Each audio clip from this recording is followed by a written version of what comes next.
They told him his name was on the list. What they didn't say was that some names are written in ink and others in pencil, ready to be erased. The room was a sterile, unforgiving white, a blank page where the final chapter of Elias Washington's life was being written against his will. The only color came from a child's drawing taped to the bedside table, a crayon sun smiling with defiant optimism. His wife, Lena, held his hand, her fingers a warm, living anchor in the cold ocean of the hospital. His own hands, which had once shaped wood into art, now lay limp on the starchy sheets, strangers to their old strength. The door opened, and Dr. Alastair Finch entered, a man built of sharp angles and quiet authority. He moved with the frictionless confidence of someone who had never been told to wait. He carried a tablet like a stone commandment, his eyes scanning it before they fell on Elias, a brief, clinical assessment. "Mr. Washington," Finch began, his voice as sterile as the room, "about the donor heart that became available this morning."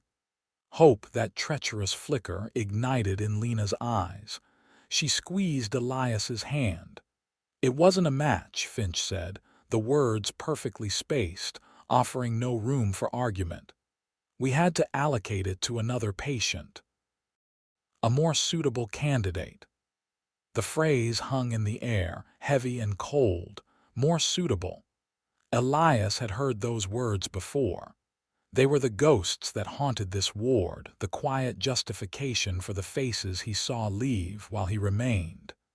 Lena leaned forward, her voice tight, respectful but refusing to bend. "More suitable how, doctor? His blood type was a match. You said so yourself." Finch gave a small, almost imperceptible sigh, the kind a man gives when forced to explain the obvious to a child. "It's more complex than blood type, Mrs. Washington. There are antibodies, tissue markers, a dozen variables. The algorithm selects for the highest probability of long-term success. It's a matter of science, not emotion. Science." The word was a shield. Elias closed his eyes, the weak, erratic rhythm of his own heart a mocking drumbeat in his ears. He knew the language of systems, of measurements and calculations. He was a carpenter. He knew that even the most precise ruler could be used to draw a crooked line if the hand holding it was unsteady. And he had come to believe the hands running this place, this system of life and death, were profoundly, terrifyingly unsteady. Finch saw him not as a man, a husband, a father, but as a data point with a failing heart. And in the cold arithmetic of this hospital, his data just never seemed to add up. There was a time when Elias's hands were the truest part of him. Calloused, scarred, dusted with the fine powder of cedar and pine, they were instruments of creation. In his workshop, surrounded by the sweet, earthy scent of sawdust, those hands had a language of their own. They could read the grain of a plank of oak, coaxing out its secrets to build a cradle that rocked with a perfect, gentle rhythm, or a dining table that would hold the weight of family feasts for generations.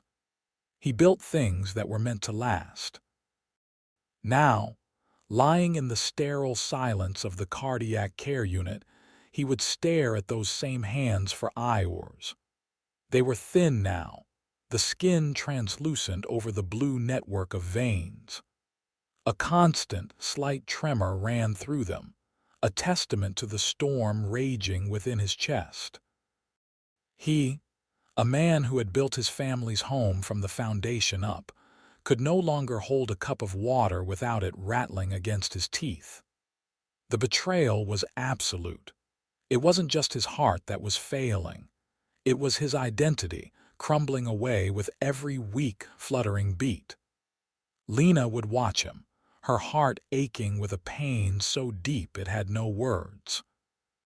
She would see him trace the old, faded scars on his knuckles, a slip of the chisel here, a brush with the saw blade there.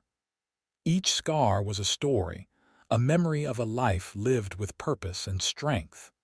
Now they were just relics of a man he was no longer sure he would ever be again. Life in the hospital was a slow, agonizing erosion of time. Days bled into nights, marked only by the changing shifts of nurses and the rhythmic, metronomic beep of the machines that kept him tethered to the world. That beep was the soundtrack to their lives, a constant reminder of the life he was losing. Maya, their 16-year-old daughter, was their lifeline to the outside world. She would arrive after school, her backpack slung over one shoulder, bringing with her the scent of autumn leaves and the chaotic energy of teenage life. She tried so hard to be brave, spreading her textbooks on his bed, chattering about teachers and friends and the drama of the school play. She'd read him chapters from her history book, her voice bright and clear, trying to fill the quiet, sterile space with the vibrancy of her own life. But Elias saw the fear in her eyes. He saw the way she would glance at the heart monitor, her smile faltering for a fraction of a second when the rhythm skipped. She was fighting to keep him in her world, but she could feel him slipping away. The nights were the worst. The hospital settled into a hushed quiet, and the darkness gave his fears room to grow. "Maybe this is it, Lena," he whispered one night, his voice a dry rasp. "Maybe my time's up." She sat on the edge of his bed, her silhouette a pillar of strength against the faint glow from the hallway. "Don't you dare say that," she said, her voice fierce, a fire in the dark. "You are a fighter, Elias Washington. You fought for me, you fought to build our life, and you will fight for this. We fight. Do you hear me?" He heard her. But the fight was a relentless thief, stealing his energy, his hope, his very breath. The humiliation was a constant, bitter pill. The bedpans, the sponge baths from strangers, the utter dependence on the people who moved around him with detached professionalism. He saw the pity in the eyes of some, the impatience in others. Then came the new patient down the hall, a white man, maybe 45, who walked into the ward on his own 2 feet, laughing on his phone. His name was Mr. Davies. He'd been on the transplant list for 6 weeks. Elias had been waiting for 7 months. 2 weeks later, Davies' family was celebrating in the hallway. They had a heart. Lena saw the balloons, heard the joyful cries. She stood in the doorway of Elias's room, her ledger of injustices tucked under her arm, and watched them. She began to ask more direct questions, her voice losing its respectful edge and gaining a sharper, colder one. She cornered Dr. Anya Sharma, a young cardiologist on Finch's team, in the cafeteria. Dr. Sharma was different. She looked at Elias like he was a person. Her eyes were full of a tired empathy that the other doctors lacked. "Can you explain it to me, Dr. Sharma?" Lena asked, her voice low but insistent. "Explain how a man who walked in here last month gets a heart before my husband, who can barely sit up on his own." Dr. Sharma fidgeted with her coffee cup, refusing to meet Lena's gaze. "The allocation process it's very complex. There are factors." "I'm tired of hearing about factors," Lena cut her off. "I want to hear the truth." Dr. Sharma looked up, and in her eyes, Lena saw a flicker of something: guilt, fear, a conscience at war with itself. "I can't," she whispered, and hurried away, leaving Lena standing alone in the middle of the bustling cafeteria, the cold, hard truth beginning to settle in her bones. The system wasn't just complex, it was compromised. The call came at 2:13 a.m., splitting the thick silence of the hospital night. A voice on the other end, urgent and clear. A donor. A young man in a motorcycle accident. The match was almost perfect. Same rare blood type, exceptional tissue compatibility. The word perfect echoed in the room, a sacred promise. Hope, raw and overwhelming, flooded back into their lives. It was a physical force chasing the shadows from the corners of the room. Lena sobbed, pressing her forehead against Elias's, her tears of relief baptizing his face. Maya, woken by the call, rushed to the hospital, her face streaked with joyful tears. For the first time in months, they weren't talking about surviving. They were talking about living. They talked about the garden Elias would plant in the spring, about the family trip to the coast they had postponed for years. The hospital sprang into action. Nurses bustled in and out, their movements crisp and purposeful. They drew blood, checked vitals, prepped Elias for surgery. The air was electric with anticipation. Elias, who had been retreating into a quiet, gray fog for weeks, was present again. The light was back in his eyes. He squeezed Lena's hand, his grip surprisingly strong. "I told you I wasn't done fighting," he rasped, a weak smile on his lips. Hours passed. The sun began to rise, painting the sky in pale shades of pink and orange. They waited.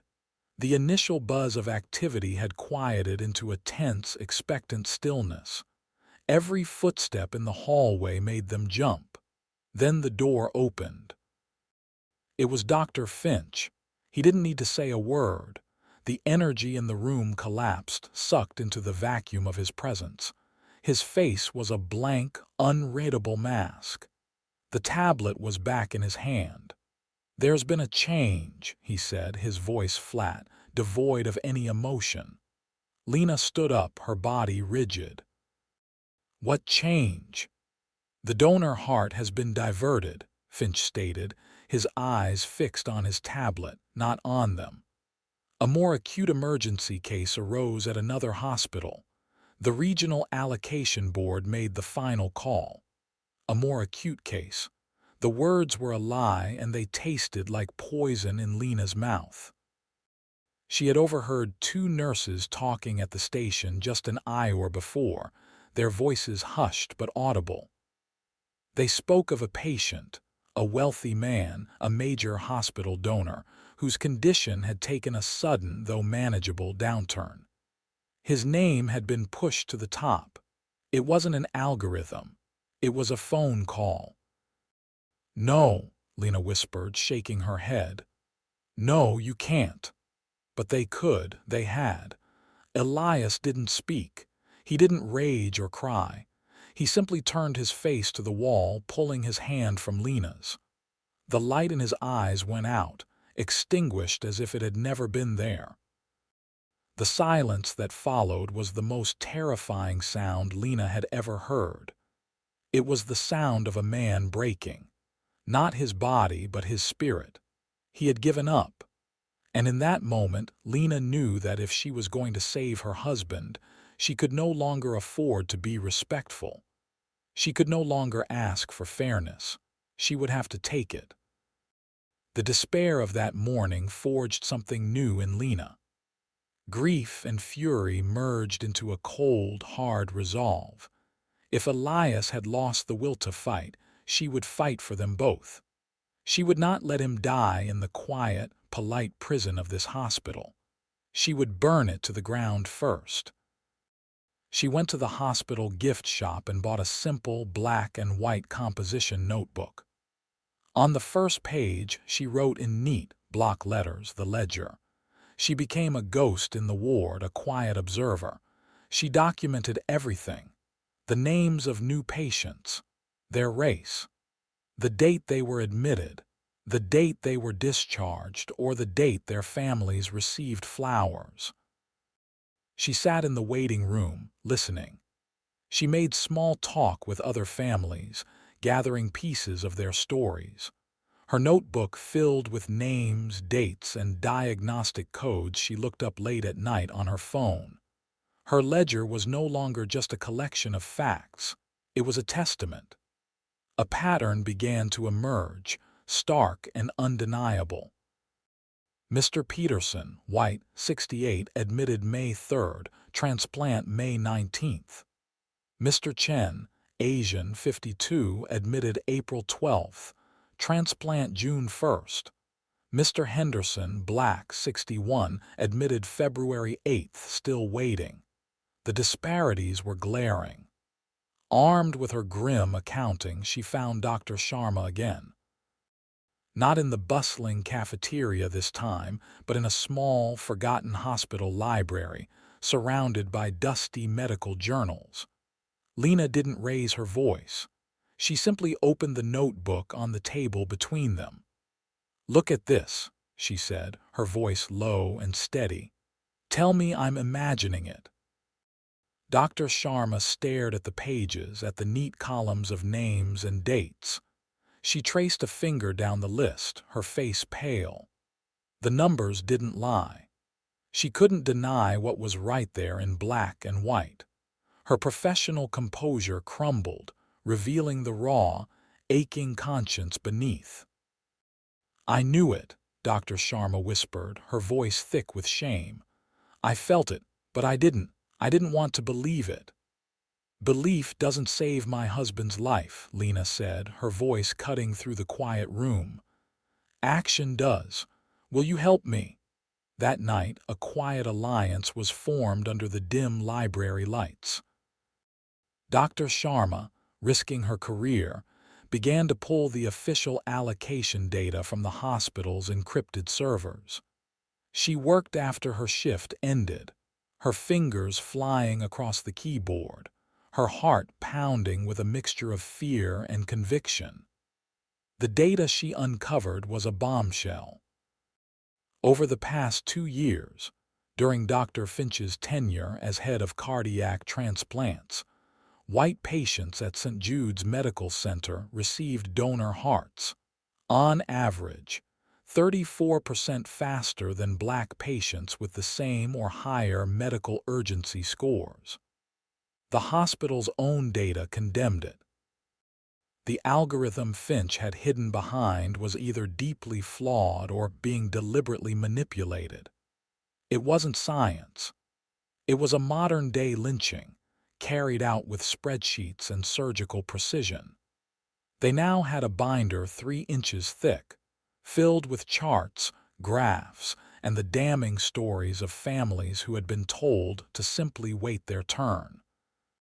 Lena closed the binder, the snap of the plastic rings echoing in the silence. The waiting was over. The boardroom was all polished mahogany and muted tones, a chamber designed to absorb conflict and project an aura of impenetrable calm. Lena felt out of place in her simple dress, but she held her binder like a shield. Dr. Sharma stood beside her, looking younger and more fragile than ever in this room of gray-haired men, but her eyes held a new, steely resolve. They presented their findings to the hospital's chief of medicine, Dr. Wallace, and 2 members of the ethics board. They laid out the numbers, the timelines, the irrefutable pattern of discrimination. The air in the room grew thick with discomfort. Dr. Wallace steepled his fingers, his face a carefully constructed mask of concern. "This is disturbing, of course," he said, his voice smooth as honey. "But transplant logistics are incredibly complex. These numbers, taken out of context, can be misleading. There are clinical nuances." "Are you calling my husband a nuance?" Lena's voice was quiet, but it sliced through his platitudes. "Because from where I'm standing, he's a dying man who has been pushed to the back of the line time and time again." They tried to discredit them. They painted Lena as an overwrought, emotional wife who didn't understand the science. They portrayed Dr. Sharma as a naive, ambitious junior doctor manipulated by a grieving family. They promised a thorough, internal review. A phrase Lena knew was a synonym for a deep, dark grave where inconvenient truths were buried. She walked out of that boardroom knowing she had hit a wall, but she also knew there were other doors. That afternoon, she met with Sarah Jenkins, an investigative reporter for the city's largest newspaper, a woman with a reputation for breaking stories that powerful men wanted to keep hidden. Lena handed her a copy of the binder. "The hospital wants to review itself," Lena said. "I think the public should do the reviewing." The story exploded 2 days later. The headline ran across the entire front page: "Hearts of Darkness, Racial Bias Allegations Rock St. Jude's Transplant Program." The article was brutal, meticulous, and backed by the undeniable data Lena and Dr. Sharma had compiled. It featured anonymous interviews with nurses who confirmed Finch's god-like control over the allocation process. It told the stories of other families of color who had lost loved ones while waiting. The hospital became a fortress under siege. News vans camped outside. The phone lines were jammed with calls from outraged citizens and national media outlets. The carefully curated image of St. Jude's as a beacon of healing was shattering in real time. While the storm raged outside, Elias was fading. He was moved to the cardiac intensive care unit, a world of perpetual twilight and the constant, urgent beeping of machines. His body was shutting down. His kidneys were failing. His breathing was shallow, a painful liquid rattle. The doctors, their faces grim, gave him days, maybe hours. Lena, Maya, and Elias's brother gathered around his bed, a small, heartbroken constellation. They held his hands, spoke to him in low, loving tones, their words a desperate prayer against the encroaching silence. Lena read to him from his favorite book of poetry, her voice catching on every line. She was preparing to say goodbye. At the same time, on the top floor of the hospital, the board of directors was holding an emergency meeting. Dr. Finch, summoned from his office, walked in with his usual arrogance, ready to dismiss the story as journalistic sensationalism. But the reporter had done her work. She had recordings. She had sworn affidavits. Finch's carefully constructed world of clinical nuances and complex algorithms crumbled under the harsh light of evidence. His colleagues, the same men who had protected him for years, now looked at him like he was a liability they had to cut loose. He was suspended, effective immediately, escorted from the building like a common criminal. The old power structure had fractured, and in the ensuing chaos, something miraculous happened. A call came into the CCU. A donor. A 19-year-old boy killed in a tragic accident. His organs were healthy, strong. He was a perfect match for Elias. Dr. Sharma, who had been appointed interim head of the department in the shake-up, took the call herself. There was no committee to consult, no algorithm to run, no Dr. Finch to intervene. There was only a dying man and a chance to save him. Her voice, when she turned to the CCU nurse, was clear and unwavering, ringing with an authority she had earned through fire. "Prep Mr. Washington for surgery. Now." The victory wasn't loud. It didn't come with applause or triumphant speeches. It came in the quiet, steady rhythm of a new heart beating in Elias Washington's chest. Weeks later, he sat on his back porch, the late afternoon sun warm on his face. He was thinner, and a long, pale scar traced a path down his sternum, a map of his journey back to the living. But he was breathing, deep, effortless breaths that filled his lungs with the sweet scent of freshly cut grass.